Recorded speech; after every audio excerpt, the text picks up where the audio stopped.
चलिए, आज का टॉपिक है the president of India, Bharat के राष्ट्रपति। ये कॉन्स्टिट्यूशन के पार्ट 5 में है। निकाल लीजिए, देखिए बैलेट निकालिए आप लोग। पार्ट 5, पार्ट 5 भाग 5 में है ये। और इसका जो आर्टिकल का जो इस आर्टिकल 52 से स्टार्ट है, ये इसका जो प्रोविजन दे रखा है आर्टिकल 52 से दे रखा है, देख लीजिएगा। 52 से 62 70 में है और 72 में है। 52 से लेकर 62 तक है, फिर 70 है और 72 है।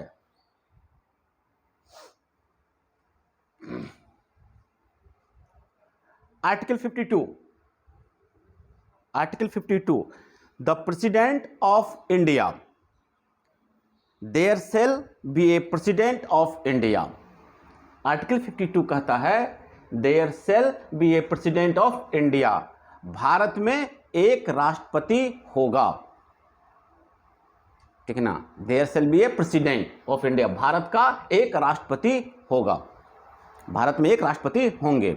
ओके, बस इतना ही बात लिखा हुआ है आर्टिकल 52 में, यानी कि एक राष्ट्रपति का पद हमारे यहां है। ठीक। Article 53, executive power of the union, executive power of the union, the executive power of the union shall be vested in the president, यानी कि जो एग्जीक्यूटिव पावर होगा, एग्जीक्यूटिव का मतलब होता है कार्यपालिका ना, द एग्जीक्यूटिव पावर जो होंगे भारत के, वह किस में निहित होगा? यूनियन का जो एग्जीक्यूटिव पावर होगा वह प्रेसिडेंट में निहित होगा। The executive power of the union shall be vested in the president of India, जो भी एग्जीक्यूटिव पावर होंगे वह कहाँ निहित होगा? भारत के राष्ट्रपति में निहित होगा, जो भी यूनियन एग्जीक्यूटिव पावर है। ठीक।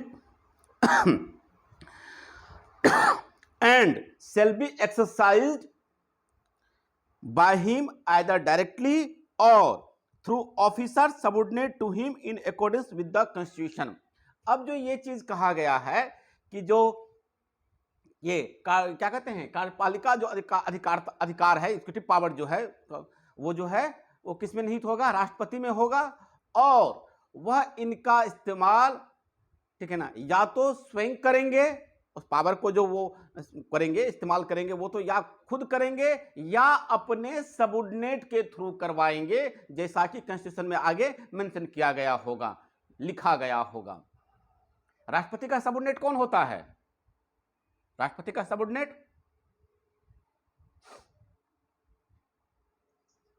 नहीं, उपराष्ट्रपति नहीं,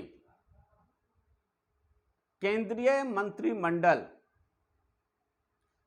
केंद्रीय मंत्रिमंडल जो कैबिनेट होता है, सेंट्रल कैबिनेट जो होता है, ठीक है ना, वह उनके सबऑर्डिनेट कहलाते हैं, इस सेंस में जब वो पावर को कन्फर कर रहे होंगे।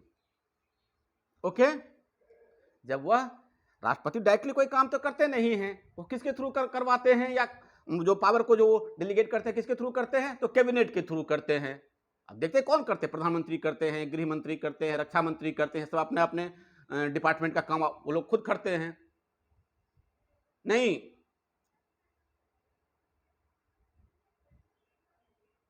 हाँ या ना?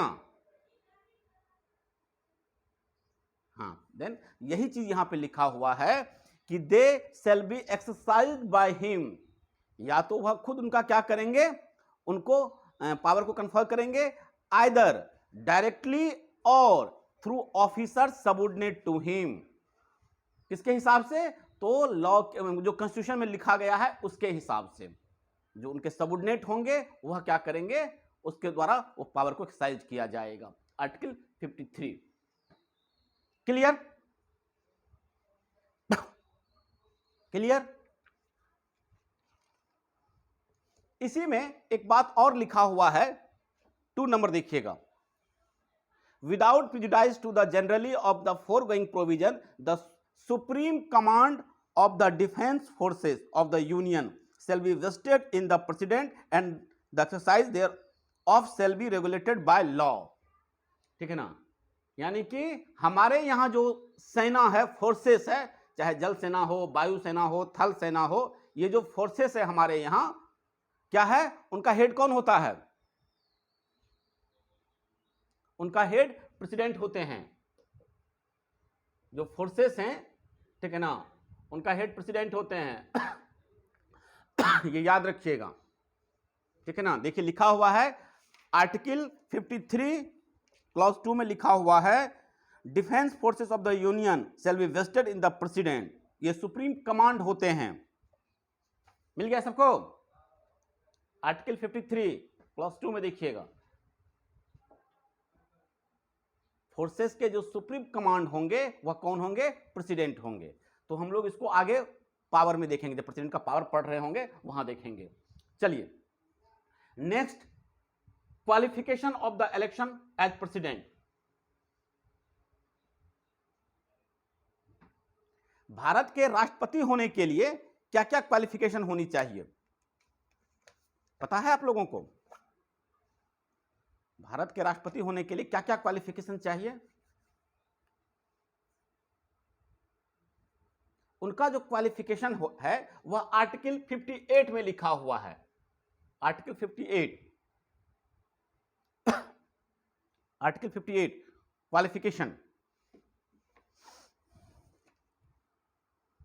Qualification for election as president.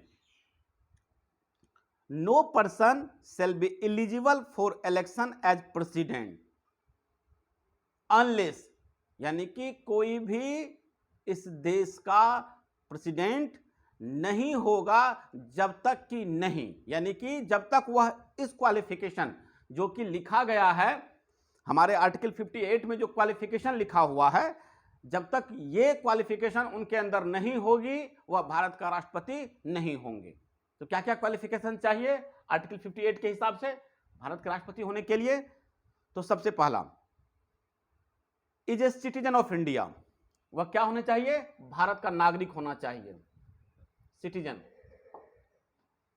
सबसे क्वालिफिकेशन, हमारे देश का राष्ट्रपति वही होगा जो यहां का नागरिक होगा।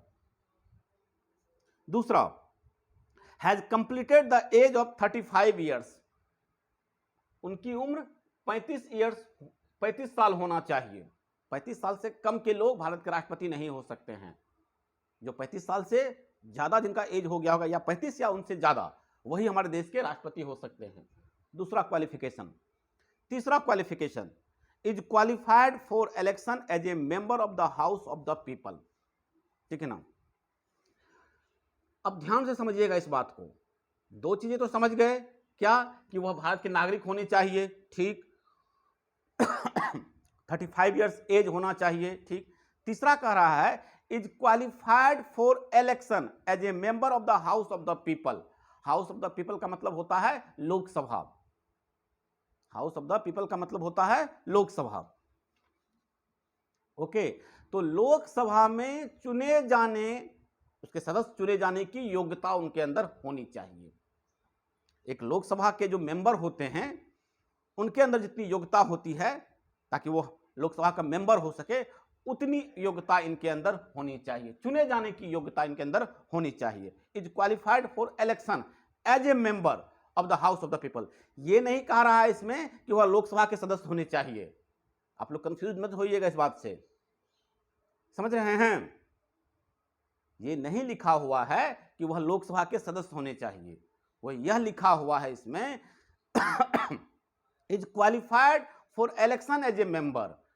इतनी योग्यता होनी चाहिए, इतना क्वालिफाइड होना चाहिए कि वह लोकसभा में चुने जाने में सक्षम हो, चुने जाने की योग्यता रखते हो। क्लियर? बताइए, यहां तक दिक्कत किसी को? Clear? Clear?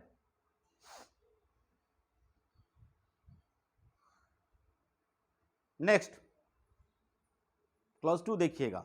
A person shall not be eligible for election as president if he holds any office or profit under the government of India or the governor of any state or under any local or other authority subject to the control of the any state government। अब ये क्या कहता है? Simple सा चीज यहां पे कह रहा है, जो आप लोग हम लोग आगे भी डिस्कस करेंगे इस चीज को, ठीक है ना, कि जो भी भारत का राष्ट्रपति होगा, ठीक है ना, वह किसी भी लाभ के पद को धारण नहीं किया होना चाहिए, ठीक है ना। A person shall not be eligible for election as president if he holds any office of profit. Office of profit का मतलब होता है लाभ का पद, ठीक है ना। इस लाभ का पद जो ऑफिस ऑफ प्रॉफिट जो है, इसको बहुत जगह एलोबरेट भी किया गया है कि लाभ का पद होता क्या क्या है, ठीक है ना।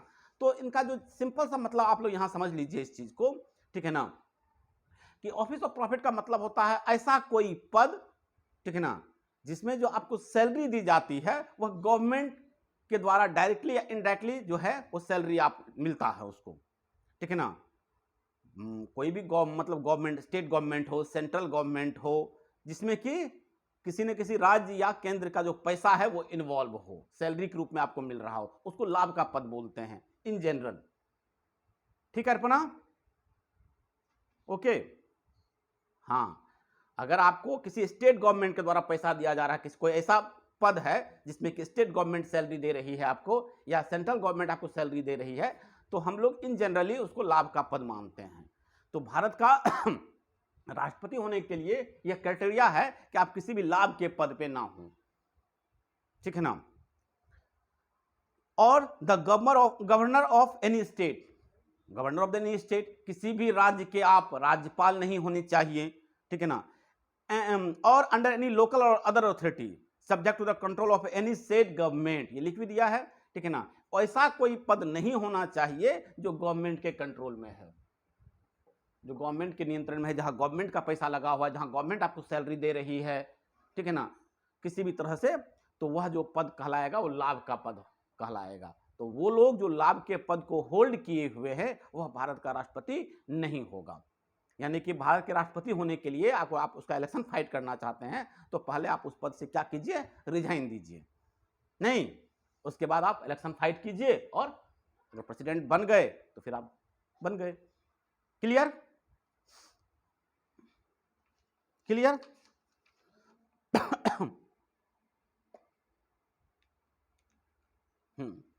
चलिए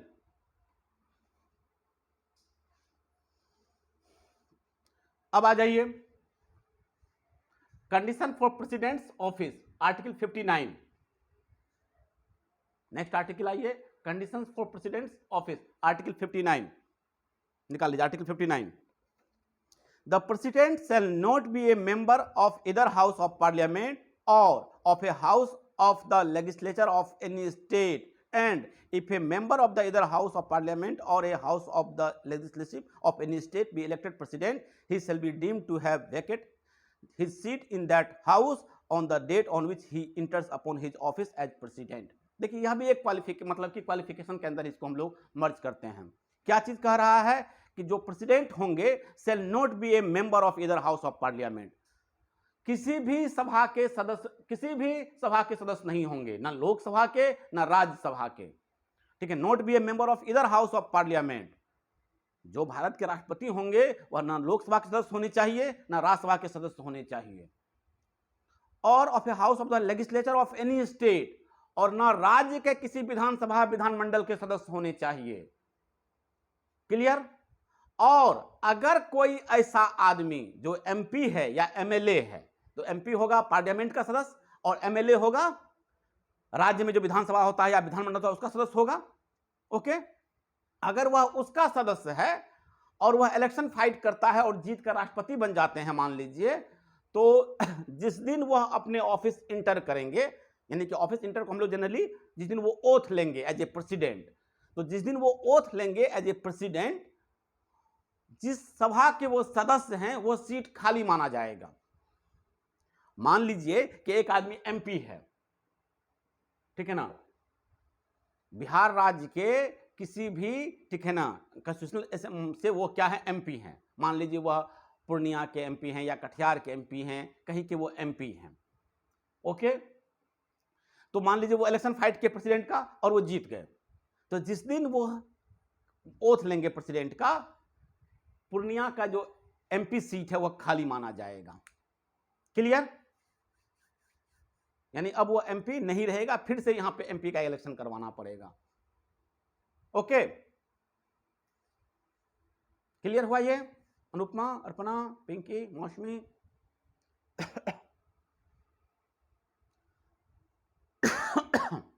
चलिए नेक्स्ट, फिर सेकंड नंबर तो हम लोग डिस्कस किए ही थे। The president shall not hold any other office of profit, वह किसी भी लाभ के पद पे नहीं होने चाहिए।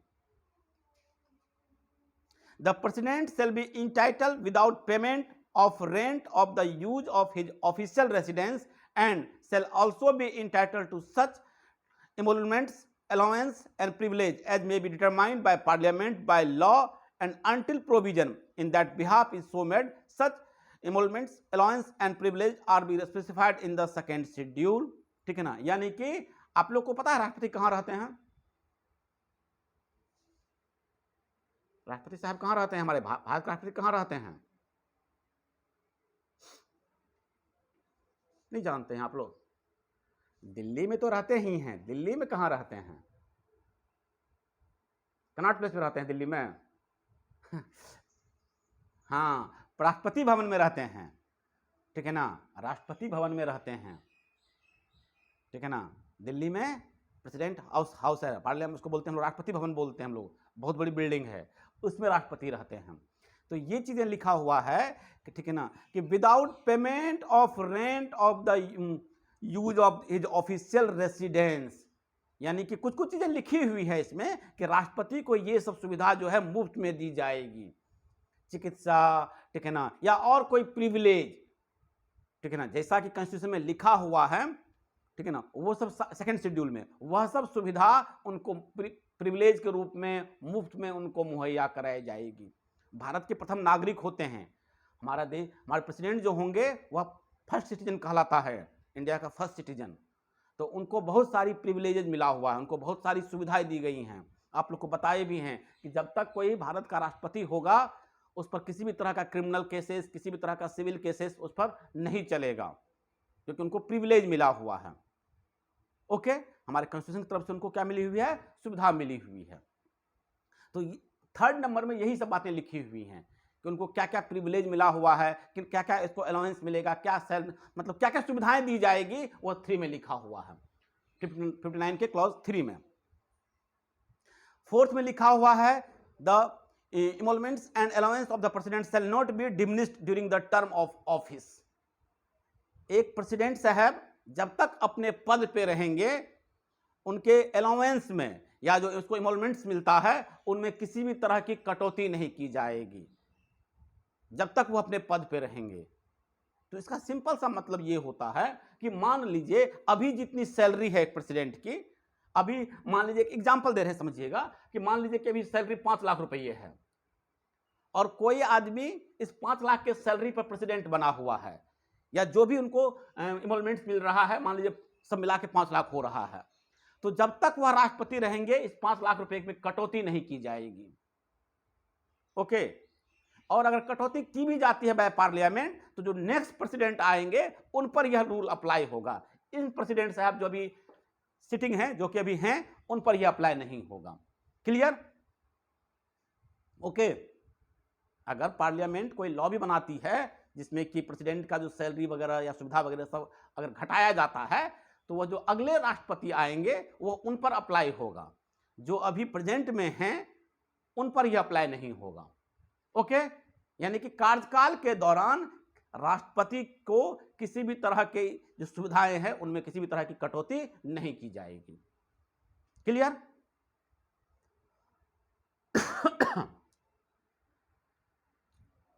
क्लियर?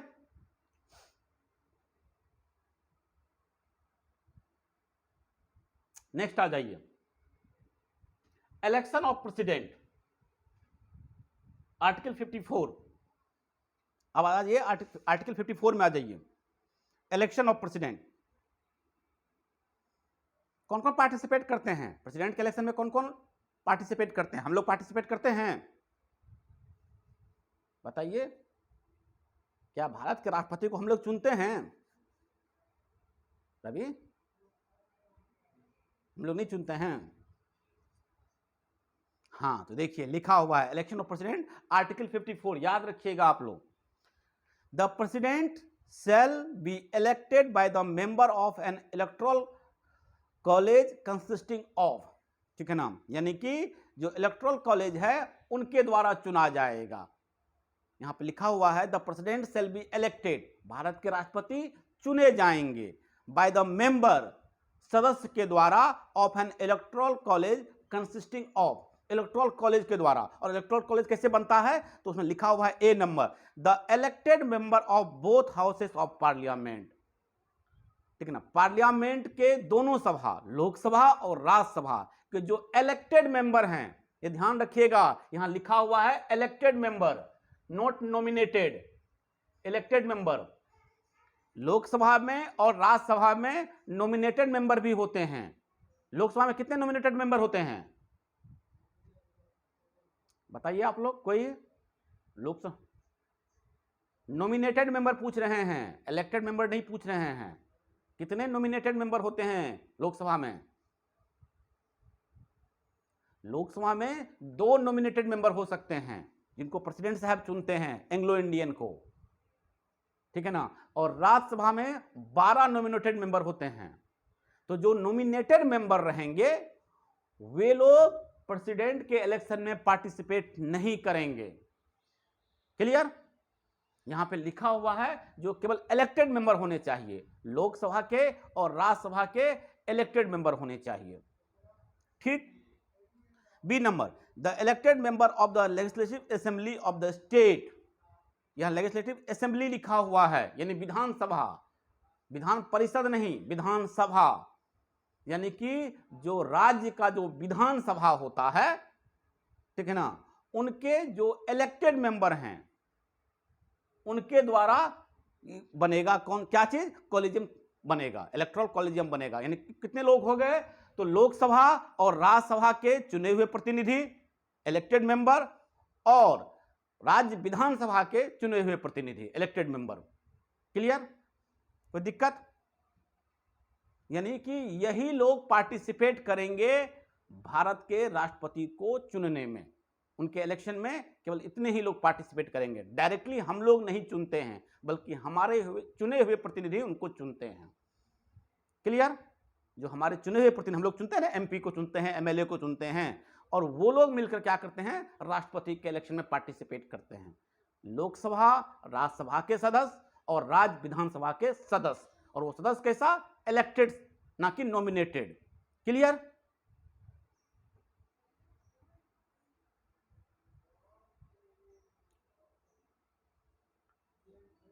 हाँ, लोकसभा में 2 नॉमिनेटेड होते हैं। हाँ, लोकसभा में 2 नॉमिनेटेड होते हैं जो कि एंग्लो इंडियन, हाँ, जिनको प्रेसिडेंट साहब चुनते हैं, इसलिए वो प्रेसिडेंट के इलेक्शन में पार्टिसिपेट नहीं करते हैं। प्रेसिडेंट के चुने हुए प्रतिनिधि होते हैं वो, इसलिए नहीं करते हैं वो लोग, ठीक है ना। हाँ, 12 लोग होते हैं, वो आगे पढ़ेंगे हम लोग इसको, ठीक है ना। 12 किस तरह के लोग होते हैं, अलग अलग क्षेत्र के जो महारथी होते हैं, जो ज्ञानवान लोग होते हैं, उनको प्रेसिडेंट साहब चुनते हैं। और अगर एंग्लो इंडियन लोकसभा में अगर रिप्रेजेंट नहीं कर पाते हैं तो 2 एंग्लो इंडियन को नॉमिनेट करने का अधिकार है प्रेसिडेंट साहब को। तो वो हम लोग आगे डिस्कस करेंगे।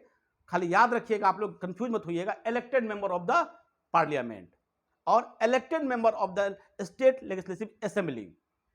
इलेक्टेड सब जगह है, नॉमिनेटेड कहीं नहीं है, इसलिए इलेक्टेड ध्यान रखिएगा, ठीक है ना। इसके बाद लिखा हुआ है includes the national capital territory of Delhi and union territory of Pondicherry.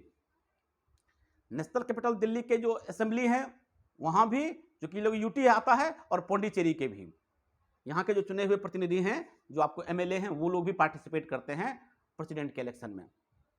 Clear? ये ध्यान रखिएगा, ये लोग यूटी है और हर एक यूटी में विधानसभा तो है नहीं, तो ये दिल्ली और पुडुचेरी जो है वहाँ के जो हैं इलेक्टेड मेंबर हैं, वो लोग पार्टिसिपेट करते हैं प्रेसिडेंट के इलेक्शन में। क्लियर? अर्पणा, अनुपमा, मौसमी, तहसीन, पिंकी, रवि, समझ आया? यही है election of president, article 54। Next आ जाइए, manner of election of president, article 55। किस तरीके से चुनाव होता है, उसका क्या प्रोसेस है, manner of election of president, article 55 में। देखिए, इसको थोड़ा सा आप लोगों को हम आसान कर देते हैं। 55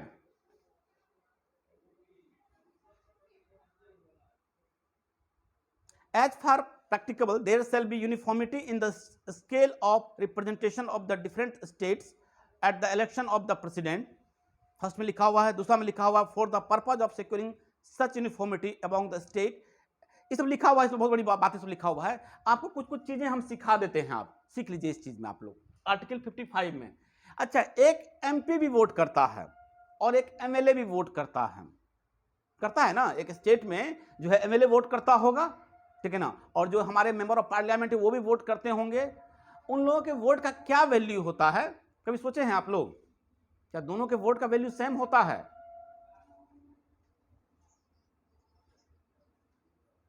एमपी भी राष्ट्रपति के लिए वोट करते हैं और एमएलए भी राष्ट्रपति के लिए वोट करते हैं, तो क्या दोनों के वोट का वैल्यू बराबर होता है? बोलिएगा.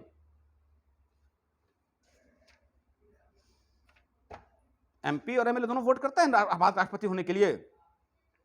उसका जो है जो कॉलेजियम है उसमें है ना ये दोनों, हाँ या ना?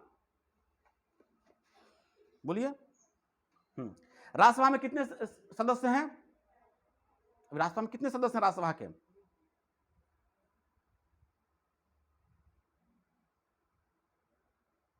यानी कि राज्यसभा के जितने सदस्य होंगे वो, लोकसभा के जितने सदस्य होंगे वो, और स्टेट असेंबली के जितने सदस्य होंगे वो. आई थिंक स्टेट असेंबली में 4120 लोग होते हैं टोटल, और आपका लोकसभा में 543 है अभी, और राज्यसभा में 233 या 235 है. इसको देख लीजिएगा आप लोग. टोटल इतने सदस्य मिलकर वोट करते हैं प्रेसिडेंट के इलेक्शन में, ठीक है ना. कितने? राज्यसभा के 233 या 35 समथिंग, लोकसभा के 543, और स्टेट असेंबली के जो होंगे वो 4120. इतने लोग पार्टिसिपेट करते हैं. तो अब देखिए, लोकसभा और राज्यसभा के सदस्य तो एमपी कहलाते हैं और स्टेट असेंबली के सदस्य एमएलए कहते हैं. अब दोनों के वोट का वैल्यू क्या क्या है वो आप लोग, हम थोड़ा मैथमेटिकल कैलकुलेशन है, आप लोग को हम बता देते हैं. आप लोग राइट डाउन कर लीजिएगा इसको. मान लीजिए जिस भी स्टेट का वो एमएलए है, ठीक है ना, एक एमएलए के वोट की कितनी वैल्यू होती है, ठीक है ना, वो समझिए आप लोग.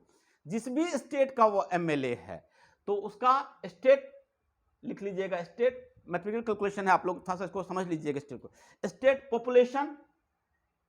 State population divided by 1000 into number of elected state MLA. Number of, ठीक है ना, इलेक्टेड स्टेट एमएलए,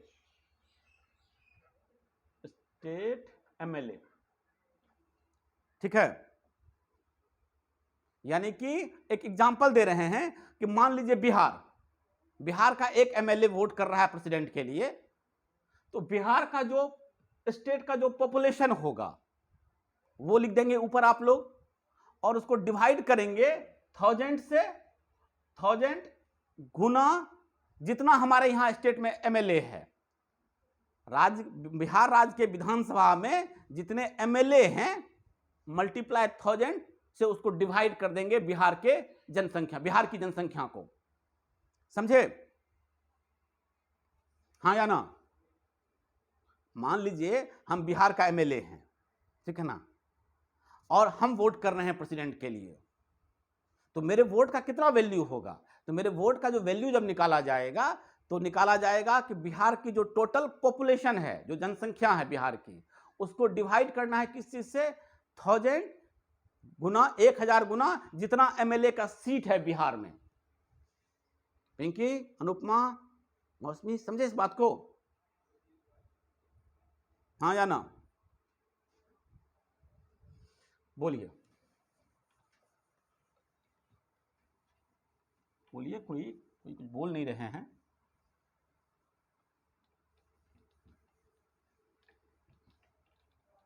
नहीं समझे?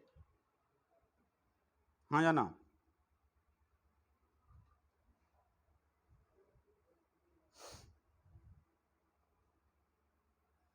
जैसे आप लोग को हम एग्जांपल देते हैं, मेरे पास एक लिस्ट है, ठीक है ना. जैसे आंध्र प्रदेश का एक है मेरे पास, एक उसका है कि उसमें कितनी पॉपुलेशन है अभी. जैसे आंध्र प्रदेश का पॉपुलेशन है 2,78,586. आंध्र प्रदेश की ये पॉपुलेशन है 2,78,586। आंध्र प्रदेश की ये पॉपुलेशन है। इसको डिवाइड करेंगे हम लोग, डिवाइड बाय, ठीक है ना। टोटल नंबर स्टेट असेंबली में 175 सीट है, 175, ठीक है ना, और मल्टीप्लाई 1000, 1000, ठीक है।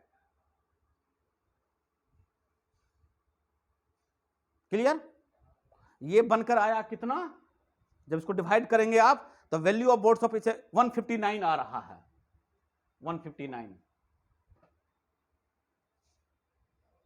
क्लियर?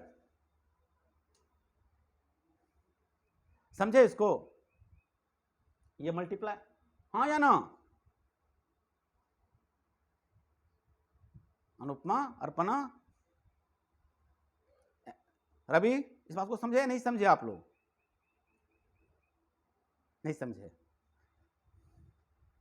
अच्छा चलिए, इसको हम लोग अब कल एलोबरेट करेंगे, आज रहने जितना ही, ठीक है ना। कल आपको ये बताएंगे ये, और पावर ऑफ प्रेसिडेंट करेंगे, ठीक है। क्लियर? इस क्लास को हम लोग अब कल कंटिन्यू करेंगे। तो थोड़ा सा पढ़ के रखिएगा आप लोग सेक्शन आर्टिकल 59 को, उसका हम लोग कल इसको डिस्कस करते हैं, ठीक है अर्पणा? हाँ, इसको हम लोग नेक्स्ट क्लास में हम लोग इसको करते हैं। इसके आगे जो छोटी छोटी चीजें हैं हम लोग पहले वो पढ़ लेते हैं जो आसान है आप लोगों के लिए। टर्म ऑफ ऑफिसेस, कल हम लोग एमएलए एमपी के जो होते हैं कितना उसका सीट का मतलब उसका वोट का वैल्यू होता है वो डिस्कस करेंगे, and power and function of president करेंगे। चलिए हम लोग थोड़ा सा चीज कर लेते हैं। Term of offices, article 56, article 56 निकाल लीजिए। आर्टिकल 56 कह रहा है the president shall hold office for a term of 5 years from the date on which he enters upon his office. राष्ट्रपति के जो कार्यकाल होगा वह 5 साल का होगा, जिस भी दिन वो अपने ऑफिस में एंटर करेंगे, यानी कि जिस दिन वो ओथ लेंगे उस दिन से लेकर वह 5 साल तक अपने ऑफिस में रहेंगे। उनका कार्यकाल 5 साल का होता है, 5 years, ठीक। प्रोवाइडेड दैट, परंतु the president may by writing under his hand address to the vice president resign his office. इन 5 साल के दरमियान वह कभी भी उपराष्ट्रपति को, वाइस प्रेसिडेंट को, ठीक है ना, संबोधित कर अपना रिजिग्नेशन लेटर दे सकते हैं। यानी कि भारत के राष्ट्रपति जो हैं वो भारत के उपराष्ट्रपति को अपना रिजिग्नेशन लेटर देंगे, हमको अब इस पद पे नहीं रहना है। क्लियर? 5 साल ऑफिस है, लेकिन 5 साल के दौरान वह कभी भी छोड़ कर जा सकते हैं, रिजाइन दे सकते हैं। B number, the president may for violation of constitution be removed from office by impeachment in the manner provided in article 61। भारत के राष्ट्रपति को केवल महाभियोग, इम्पीचमेंट के द्वारा ही हटाया जा सकता है।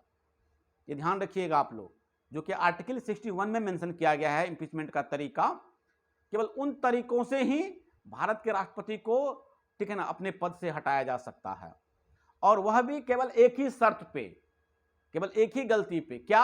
अगर वह कॉन्स्टिट्यूशन का वायलेशन करते हैं, अगर कोई ऐसा काम करते हैं जो गैर संवैधानिक है, संविधान के खिलाफ है, केवल उन्हीं चीजों पर भारत के राष्ट्रपति के खिलाफ इम्पीचमेंट आता है। और महाभियोग अगर पास हो जाता है, महाभियोग अगर वहां कंप्लीट हो जाता है, तो भारत के राष्ट्रपति अपने पद से क्या हो जाएंगे? हटा दिए जाएंगे। बाकी और कोई दूसरा तरीका नहीं है इनको पद से हटाने का। ओके, 2 बात हो गई, या तो अपना रिजाइन कर दें या इम्पीचमेंट से उनको छोड़ना पड़ जाए सीट, 2 हो गया। C number, the president shall notwithstanding the expiration of his term continue to hold office until his successor enters upon his office. Bharat का राष्ट्रपति तब तक अपना पद नहीं छोड़ेंगे जब तक कि उनके जो सक्सेसर हैं, उनके बाद वाले राष्ट्रपति अपना पद ग्रहण नहीं कर लेते हैं। यानी कि राष्ट्रपति का पद, ठीक है ना, 1 सेकंड के लिए भी खाली नहीं होना चाहिए। ओके, भारत के राष्ट्रपति का पद 1 मिनट के लिए भी खाली नहीं होता है। जब दूसरे राष्ट्रपति ओथ ले लेंगे तब जो पुराने वाले राष्ट्रपति हैं उनका सीट वैकेंट माने कि वह छोड़ सकते हैं। आप लोग देखते होंगे कि जैसे राष्ट्रपति बीमार होते हैं, छुट्टी पे चले जाते हैं, तो कौन राष्ट्रपति का पद संभाल लेता है? भारत के उपराष्ट्रपति। अगर भारत के उपराष्ट्रपति भी नहीं है तो चीफ जस्टिस ऑफ इंडिया, लेकिन 1 मिनट के लिए भारत के राष्ट्रपति का पद खाली नहीं रहता है, ये याद रखिएगा। तो एक भारत के राष्ट्रपति तब तक अपने पद पर रहेंगे जब तक कि उनका सक्सेसर यानी कि उनके पीछे जो राष्ट्रपति बनकर आएंगे वो अपना पद ग्रहण नहीं कर लेते। ठीक है, बाकी इसमें इसका क्लॉज 2 दे रखा है, आर्टिकल 56 का क्लॉज 2 दे रखा है। Any resignation addressed to the vice president under clause A of the proviso of clause 1 shall forthwith the communicated by him to the speaker of the house of the people। जैसे ही भारत के राष्ट्रपति अपना resignation letter vice president को देते हैं, vice president क्या करते हैं, इसकी सूचना जो लोकसभा स्पीकर है उनको भिजवा देते हैं कि भारत के राष्ट्रपति ने रेजिग्नेशन लेटर दे दिया है। इनकी सूचना इमीडिएट क्या होता है, जो हाउस ऑफ द पीपल के जो स्पीकर हैं, लोकसभा के जो स्पीकर हैं उनको भेज दिया जाता है। यही हम लोग आर्टिकल 56 में देखें, टर्म ऑफ ऑफिस। क्या देखे कि राष्ट्रपति का पद जो कार्य होता है वो पद कितने दिन का होता है, 5 साल का होता है उनका ऑफिस, और इनके बीच में वह कभी भी अपना रेजिग्नेशन लेटर दे सकते हैं। किनको, वाइस प्रेसिडेंट को, या भारत के राष्ट्रपति पर महाभियोग लगेगा अंडर आर्टिकल 61, महाभियोग लगाकर ही इनको आप हटा सकते हैं। 2 चीजें। तीसरी चीजें, तब तक अपने पद को नहीं त्यागेंगे जब तक कि कोई दूसरा राष्ट्रपति अपने पद को नहीं संभाल लेंगे। क्लियर? अर्पणा, अनुपमा, तहसीन, पिंकी, मौसमी, रवि, क्लियर है? अच्छा, इलेक्शन डिस्प्यूट आर्टिकल 71, बहुत छोटी चीजें हैं, इसे बता देते हैं आप लोग को। यहां पे 71 एक सिंपल सा चीज आप लोग याद रखिए, पीटी में कभी कभी पूछता है कि अगर किसी भी तरह का डिस्प्यूट होता है राष्ट्रपति के इलेक्शन से लेकर, ठीक है ना, चुनाव से लेकर, अगर किसी भी तरह का कोई डिस्प्यूट होता है तो उनको जो सुलझाता है वो सुप्रीम कोर्ट, वही अथॉरिटी है। हम पढ़ देते हैं, सुन लीजिए। All doubts and disputes arising out of or in connection with the election of a president और vice president shall be inquired into and decided by the Supreme Court, whose decision shall be final। Election commission नहीं सुलझाता है, ये याद रखिएगा आप लोग, कि राष्ट्रपति या उपराष्ट्रपति के इलेक्शंस के लेकर किसी भी तरह का अगर कोई डिस्प्यूट है, कोई डाउट है, तो इनको सुलझाने का काम सुप्रीम कोर्ट ऑफ इंडिया करती है। ठीक है ना, और उनका जो डिसीजन होता है वो फाइनल होता है आर्टिकल 71 में। ये चीज याद रखिएगा आप लोग, ठीक है ना। इलेक्शन कमीशन मत मार दीजिएगा, गलत हो जाएगा।